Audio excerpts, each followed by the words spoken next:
Nsigaye ndi nk'umuzungu, nsigaye nitwa Patoro. Nsigaye ndi nk'umuzungu, nsigaye nitwa Patoro. Patoro.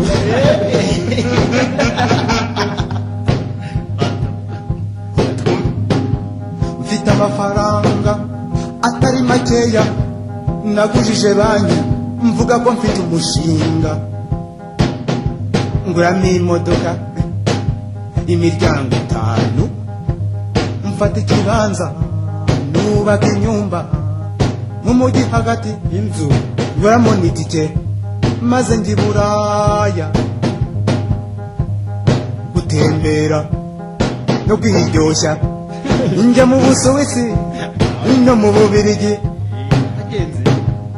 Nsigaye ndi nk'umuzungu, nsigaye nitwa Patoro. Nsigaye ndi umusirimu, nsigaye ndi nk'umuzungu, nsigaye ndi umusirimu, nsigaye nitwa Patoro.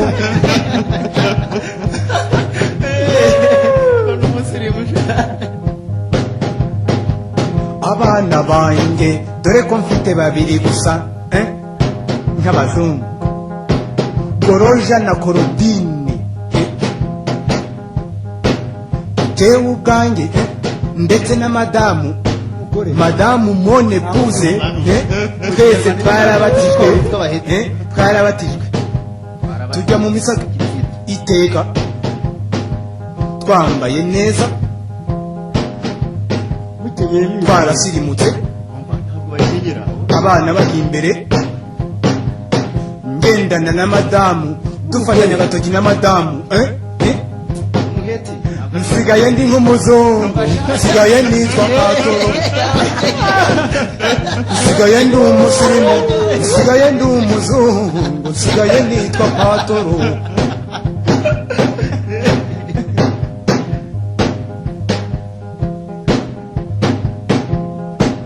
Umugore wanjye nako madamu wanjye, iyo muhamagaye simuvuga izina nk'abazungu, ndahamagara ni mamu, mami, fufu, fifi, nene, madamu, Mone Puze. Nawe akitaba ati ndi hano Patoro.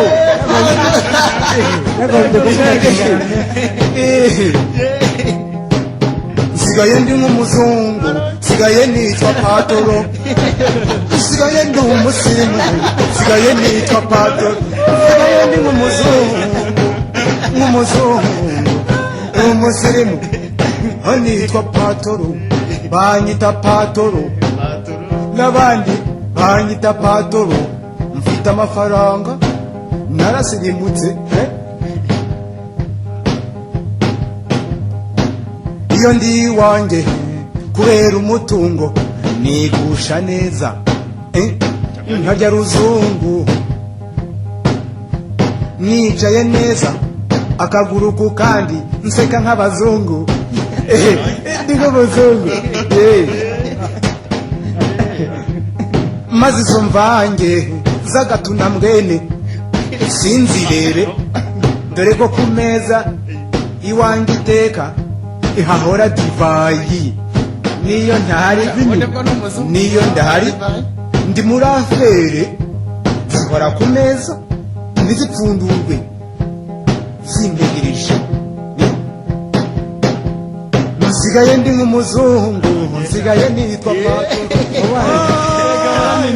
Nsigaye ndi umusirimu, nsigaye nitwa Patoro.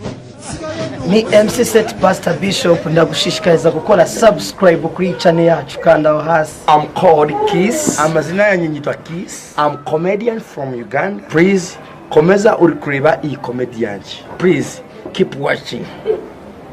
Check that.